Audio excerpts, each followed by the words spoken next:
संजय राउत कह रहे हैं कि हम सभी पार्टनर हैं और कांग्रेस जो है हमारा सीनियर पार्टनर है और राहुल गांधी हमारे लीडर है, तो इसलिए ये हमारी रिस्पॉन्सिबिलिटी बनती है कि हम सबको साथ लेकर चले। मुझे लगता है कि जिस तरह दिल्ली की जीत हुई है एक बहुत बड़ी हैट्रिक है। नरेंद्र मोदी जी के नेतृत्व में ये जीत हमने हासिल की है। लोगों ने विकास के लिए वोट दिया है, लोगों ने भ्रष्टाचार के विरोध में वोट दिया है, लोगों ने मतलब यमुना क्लीन करने के लिए वोट दिया है, जो झुग्गी झोपड़ी वालों को न्याय देने के लिए उन्होंने वोट किया है। तो इसीलिए नरेंद्र मोदी जी के नेतृत्व में बहुत बड़ी जीत हुई है। और संजय राउत जी हमारे अच्छे मित्र हैं, वो बोलते सबने एक होना चाहिए, तो एक हो जाओ, मतलब एक होते तो अच्छी बात है। लोकतंत्र में सबको अधिकार है, लेकिन एक होने के बावजूद भी 2029 का जो सामना होगा, ये सामना हमारा कांग्रेस पार्टी के साथ होगा, अपोजिशन के साथ होगा।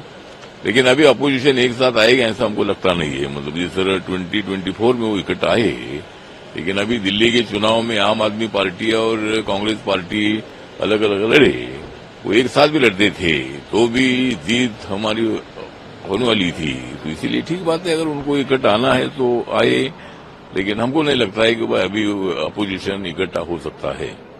उनका ये कहना है कि आम आदमी पार्टी और कांग्रेस दोनों ही रिस्पॉन्सिबल है, तो ईगो के बगल में रह के उनको एकजुट होना चाहिए। अब हाँ, तो उन्होंने एकजुट होना चाहिए तो हो जाओ। मतलब हमने का विरोध किया है, जिनको इकट्ठा आना है वो इकट्ठा आए। हमारी एनडीए स्ट्रांग है, मोदी साहब स्ट्रांग है, मैं स्ट्रांग हूँ, मेरा हर नेता स्ट्रांग है और ये बाकी के लोग रॉन्ग है।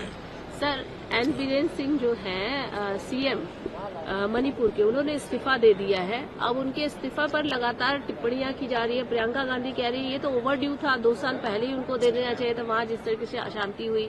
अरविंद सावंत भी इस पर टिप्पणी दे रहे हैं कि उनको देना चाहिए था। अगर बीजेपी शासित राज्य नहीं होता, वहां कोई और होता, तो क्या इतनी जो वहां पर वायलेंस हुआ वो बर्दाश्त करते? तो बहुत सारे प्रश्न उठ रहे हैं। मुझे लगता है कि मणिपुर का इश्यू है, अलग इश्यू है और वहाँ मतलब पूरी शांति अभी तो ही है। एक आधा इंसिडेंट होता है, लेकिन लगातार 2 सालों से मतलब वहाँ जो मैथे कम्युनिटी और कुकी कम्युनिटी जो है, दोनों में संघर्ष चल रहा है और काफी शांति करने का प्रयत्न भी हुआ है। माननीय नरेंद्र मोदी जी, अमित शाह जी ने और वीरेन हमारे मुख्य, उन्होंने भी प्रयत्न किया है। लेकिन जो बाहर से लोग आते हैं और अचानक वो पहाड़ी में गोलीबारी करते हैं, इसीलिए मतलब इंसिडेंट होते रहे हैं।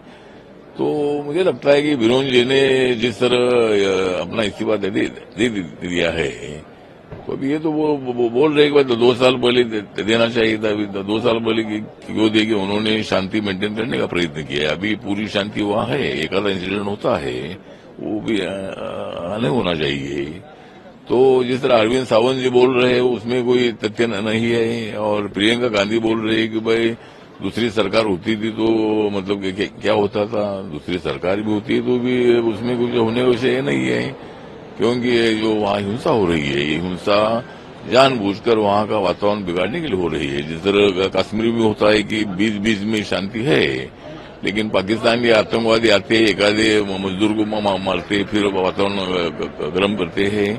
तो इसी तरह वहां भी हो रहा है, तो नहीं होना चाहिए था। लेकिन वीरेन जी ने अपनी जिम्मेदारी समझकर इस्तीफा दे दिया है, तो ये अच्छी बात है कि भाई उन्होंने अपनी जिम्मेदारी जो उनकी थी, तो माननीय अमित शाह जी को मिलने के बाद मुझे लगता है कि अमित शाह जी ने सूचना दी और उन्होंने रिजाइन दे दिया है।